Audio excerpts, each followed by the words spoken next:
What is a hero? A mythological figure, often of divine descent, endowed with great strength or ability? An illustrious warrior? No. It's a person admired for achievements and noble qualities, one who shows great courage. Welcome to the What's a Hero podcast, where we dive deep into what a hero is and what makes them that hero. I'm your host, Ken Frownfelter, and I'm going to be introducing you to some of the world's most likely and unlikely heroes. You may have never heard of them before, and they most likely have never met you, but they all have one thing in common. They are ready to do whatever it takes to help make you better, even if it means sacrificing everything for you. Let's get into it.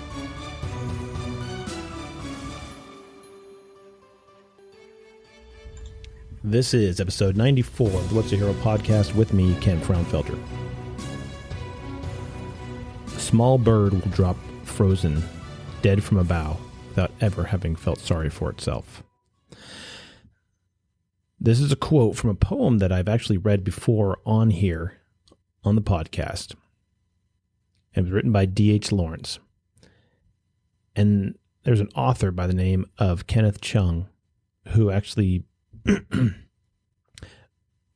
he wrote an article in regards to it. And this is what he said. This quote has always stuck with me. It's a reminder that there's no room for self-pity, that one should live a stoic life. Every choice you make, decision you take, word you speak, and action you take is ultimately your choice, your action or reaction to the world around you. So this life, you choose. This life, you chose. You ultimately control your actions and reactions to the world around you. And ultimately, this is the only freedom of choice you have. So you might as well be deliberate and decided in your actions. This life you chose.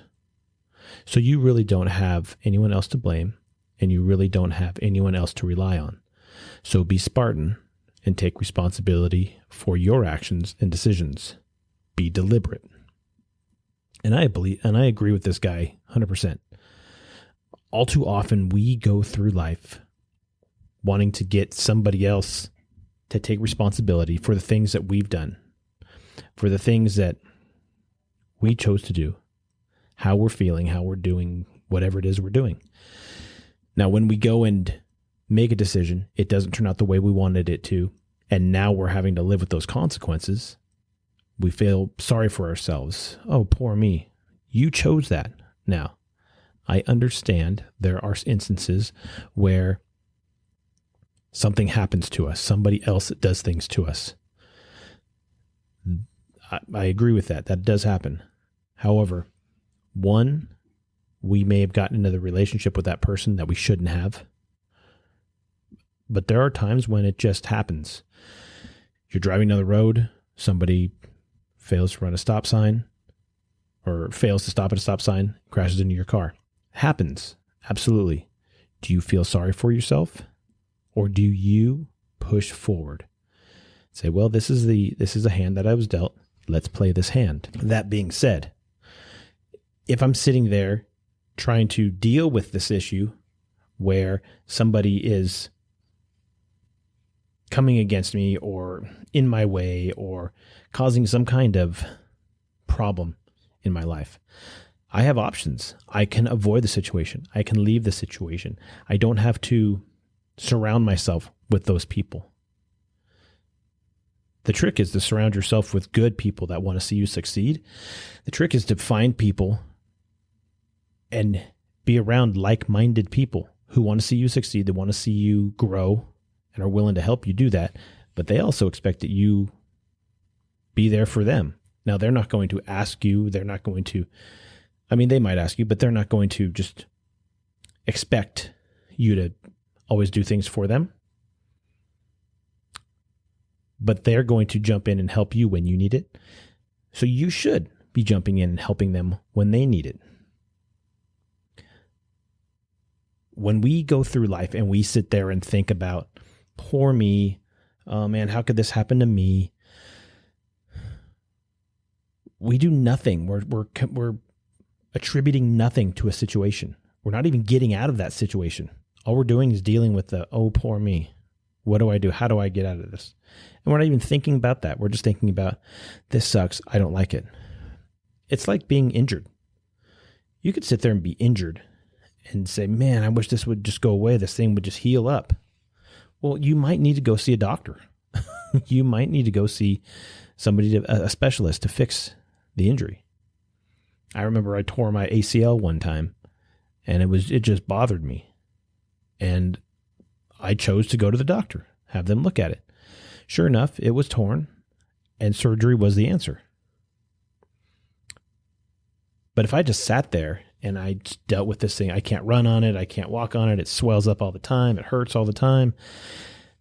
Poor me, poor me, poor me. Hey, Ken, can you do this? Can you help us with that? Nope, my knee hurts. When do you think your knee's going to be better so you can be able to help us out? Oh, it probably never will be. Why? Because I do nothing about it. I do nothing to fix it. Just poor me. No, bull crap. You need to go get it fixed. And that's just a small analogy to what I'm talking about. We have this ability to go do things, go fix things, go take care of things, and not just feel sorry for ourselves. This whole, oh, poor me, oh, this happened to me, well, it's because of the way I was raised or the way, I grew up, or this person, my ex screwed me over, my ex-wife screwed me over and got all my money, or my ex-husband screwed me over and they cheated on me, or whatever the case may be. We have all these things that we sit back and we let other people control our lives, as opposed to taking those same things and using them as stepping stones to advance yourself, to build yourself up, to become better, become somebody you always wanted to be, but never thought you could. Think about it. When I ask people on the podcast, when I have my guests on, we'll ask, hey, if you had a time machine, you can go back in time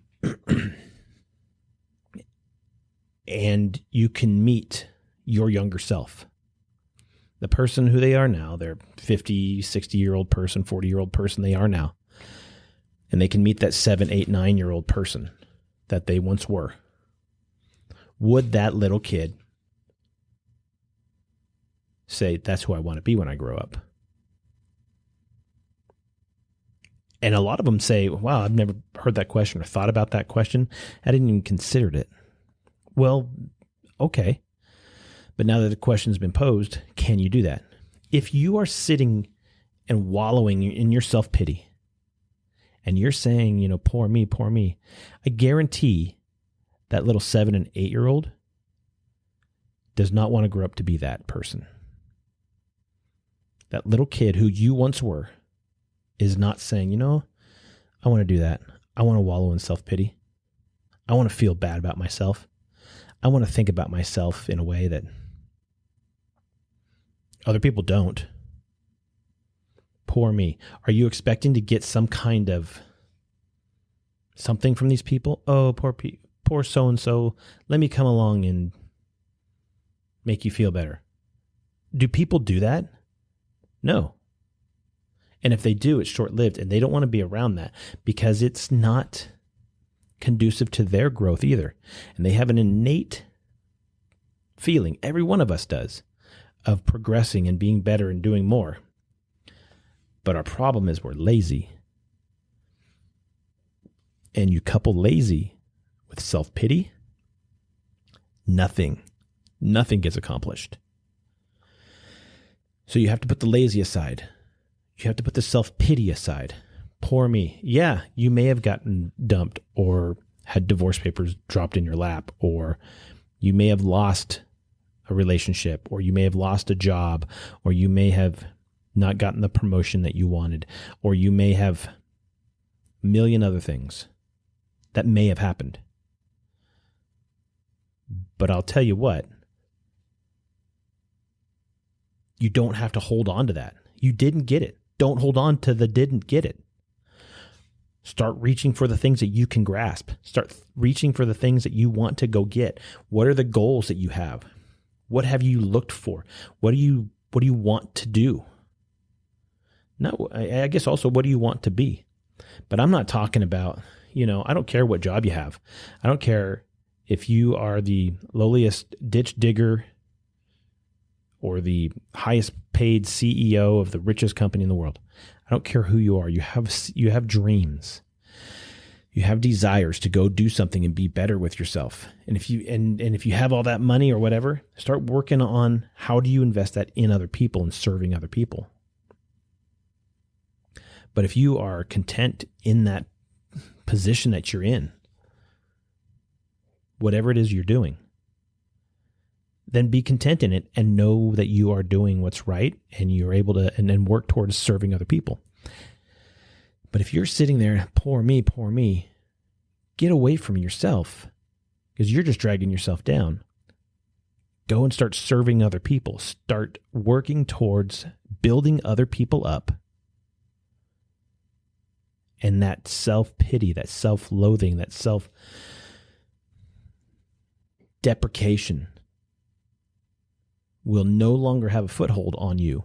You will not have to deal with that anymore. You fight through that self-pity. Because like as in the poem says, a wild thing doesn't feel sorry for itself. Animals don't feel sorry for themselves. You see the gazelle that gets caught by the lion? Do you think it feels sorry for itself? It wants to survive and it fights to go survive. It may not win, but it doesn't say, oh, poor me, I'm giving up. No, they try to get away the whole time until the lion sinks its teeth and claws into it.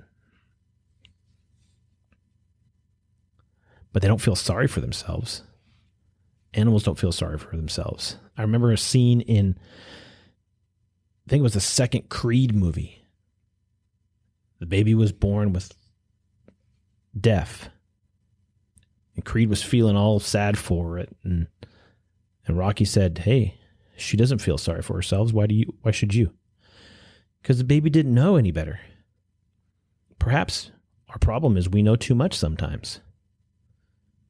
And we say, oh, I want to do this. And then we compare ourselves to those people on Instagram or Facebook or wherever. We need to stop doing that. Don't feel sorry for yourself and just work towards your goals with the tools, but I was going to say with the handicaps you have. They may not be handicaps. They may be tools. Use those things. Feel sorry for yourself the minute that it happens and then put it away. You didn't get the promotion? Dang, this sucks. What am I going to do? Okay, that's what I'm going to go do. And you go do it. You go find your next mission. You go fight for that next promotion or that next job or that next relationship. You put in the effort to be the better person and do the better thing. Do not feel sorry for yourself. Fight for what you want. Fight for what you know is right. And fight for the people you love. If you're too busy being lazy and pitying yourself, you're not going to be available for other people. So put that aside. Serve other people. Build them up. Help them be better. And you will start to see growth in your life. So if you want to know a little bit more about the What's a Hero podcast, I know most of you that are listening to this today mostly already do. However, you can find us on Instagram and Facebook and Twitter and all that stuff, all the social media sites that are out there. You can find us on our website, I don't even know if I have to say that anymore, but I do. The What's a Hero podcast.buzzsprout.com. You'll find all our previous episodes, plus links to your favorite podcast platforms that you can go there, download it. Helps us, helps the demographics. They start looking at it like, oh, hey, people are downloading this. Let's get this in front of more people. Additionally, leaving reviews on like iTunes, Spotify, wherever, that helps us too. Because once you guys start saying, hey, this is cool, this is actually okay, this is good stuff, takes that, and then algorithms look at that and say, okay, let's put this in front of more people. So when somebody's searching for a good podcast, this is a suggestion for them. And that helps us by your reviews, by your downloading. And if you download, you have that with you. When you go out of out of an area where you have service. You're on an airplane, you go hiking way up in the mountains, whatever the case may be. I mean, yeah, usually if I'm hiking way up there, I don't want to listen to a podcast. However, some people like that, so it's cool. If you're on a long drive and you don't have a lot of service, you can have a downloaded podcast ready to go. So, nevertheless, go ahead, download it, share it with your friends. If you haven't yet so far, subscribe, as if I have to tell you guys to subscribe because you guys are super loyal and awesome, and I appreciate it. This week, I am actually in warm, dry Salt Lake City, bringing this to you, and not even back in my home studio. So it's kind of a different vibe. If it sounds a little bit different, that's because I'm in a hotel room recording this. But anyways, appreciate you guys. So for myself, for me, Ken Frownfelter, this has been the What's Here podcast. We are clear.